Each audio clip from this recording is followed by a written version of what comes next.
ఓం నమ శివాయ నమ.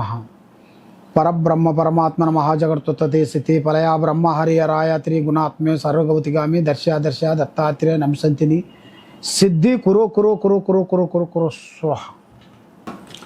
ప్రజలందరికీ నమస్కారము. 2025 శ్రీ విశ్వవసునామ సంవత్సరము జూన్ నెల. ఈ జూన్ నెలలో 12 రాసులకి ఎలా ఉన్నాయి స్థితిగతులు, వాళ్ళు చేయాల్సిన కార్యక్రమాలు, వాళ్ళ యోగా నక్షత్రం ఎలా ఉంది, వాళ్ళ జన్మ నక్షత్రం ఎలాగుంది, వాళ్ళకి జరిగేది జరగాల్సింది కుటుంబాన్ని గురించి ఏమేమి జరుగుతున్నాయి, ఏమేమి జరగట్లేదు, ఏ పనులు ఎక్కడ దాకా వచ్చి ఆగిపోతున్నాయి, కళ్యాణాలు కానీ, ఉద్యోగాలు కానీ, సంతానం కానీ, బిజినెస్ కానీ, చేసే పనులు కానీ, రియల్ ఎస్టేట్ కానీ, సినీ ఫీల్డ్ రంగంలో ఉండవలసిన వాళ్ళందరికీ ఎలాంటి సమస్యలు ఉన్నాయి, ఎలా జరుగుతున్నాయి, ఎలా జరగబోతున్నాయి అనేది ఈ 12 రాసులకి ఈ జూన్ నెల మాసమున 12 రాసులకి ఎలా ఉన్నాయో అనేది ఇప్పుడు మనం చెప్పబోతున్నాము. ఓం నమ శివాయ నమ. ఓం శ్రీ మాత్రే నమ. ప్రజలందరికీ నమస్కారము. కుంభరాశి వాళ్ళకి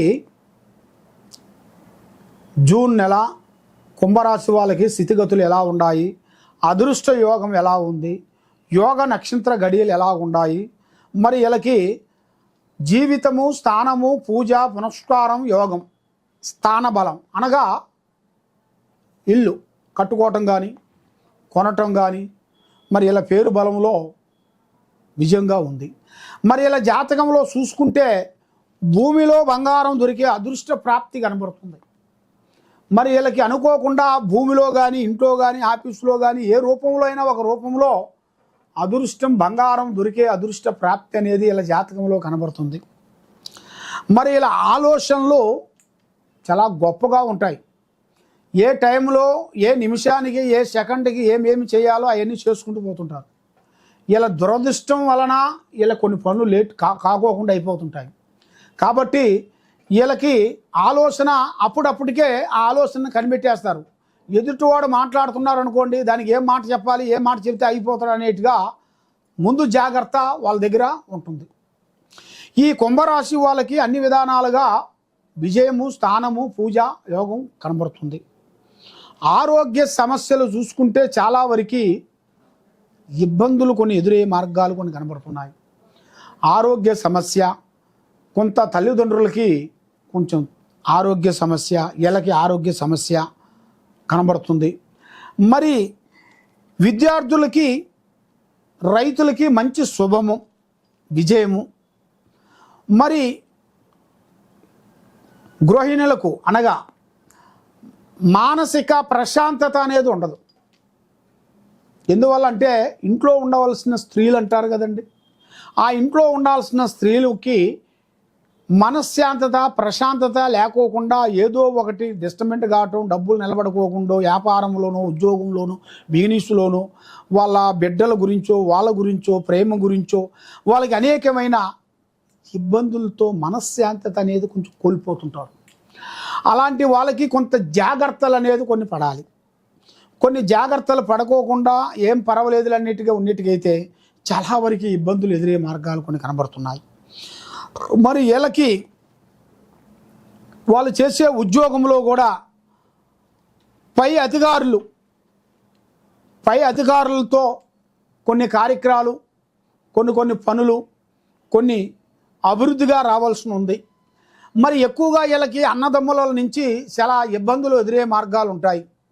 ఎందువల్లంటే వీళ్ళకి తమ్ముడు అంటే అన్నకి, అన్న అంటే తమ్ముడికి పడకుండా, మరి ఇలా మైండు, మనస్సు వీళ్ళకి కరెక్ట్గా ఉండకోకుండా లేనిపోయిన సికాకులు, లేనిపోయిన చిక్కులు, ఇబ్బందులు కొన్ని ఎదురవుతుంటాయి. దాని వలన చేతికాడికి వచ్చింది చేజారిపోవటం, నమ్మిన వాళ్ళ నుంచి కొన్ని సికాకులు, కొన్ని ఇబ్బందులు కొన్ని ఎదురవుతుంటాయి. దాని వలన సికాకుల వలన ఇలా మైండు కూడా ఒక అందునుగా ఉండదు. ఆ లక్ష్మమ్మవారు అనేది వీళ్ళ చేతిలో ఎక్కువగా నిలబడదు. వస్తుంటుంది పోతుంటుంది, వస్తుంటుంది పోతుంటుంది. మరి ఈ కుంభరాశిలో ఉండవలసిన వాళ్ళకి కొత్త వ్యాపారాలు ఇప్పుడు ప్రారంభం చేయాలి. కాబట్టి మీ స్థాయితోనే చేయాలి, కానీ మీ స్థాయి మించింది చేయకూడదు. దాని నుంచి కూడా కొన్ని ఎఫెక్ట్లు జరుగుతాయి. దాని నుంచి కూడా కొన్ని జాగ్రత్తలు మీరు పాటించాలి. మరి మీడియా రంగంలో ఉండవలసిన వాళ్ళకి కానీ, వైద్య రంగంలో ఉండవలసిన వాళ్ళకి కానీ, మార్కెటింగ్ రంగంలో ఉండవలసిన వాళ్ళకి కానీ మంచి శుభవార్తలు వింటారు. శుభ విధానాలు మీకు విజయవంతమయ్యే మార్గాలు ఉన్నాయి. మరి మీ జాతక యోగంలో చూసుకుంటే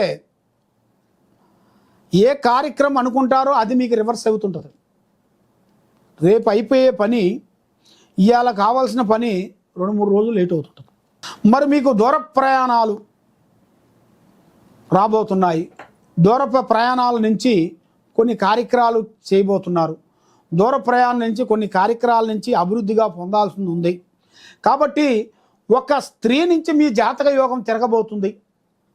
అదృష్ట యోగం ఒక స్త్రీ నుంచి మీకు అదృష్ట యోగం పట్టబోతుంది. మరి మీరు ఏ కార్యక్రమం చేసినా, ఏ పని చేసినా కొన్ని జాగ్రత్తలు మీరు పాటించాలి. కాబట్టి మీరు చేయాల్సిన పరిహారం శ్రీ వెంకటేశ్వర స్వామి ఆరాధన చేయాలి. శ్రీ గోవిందనామాలు చదవాలి.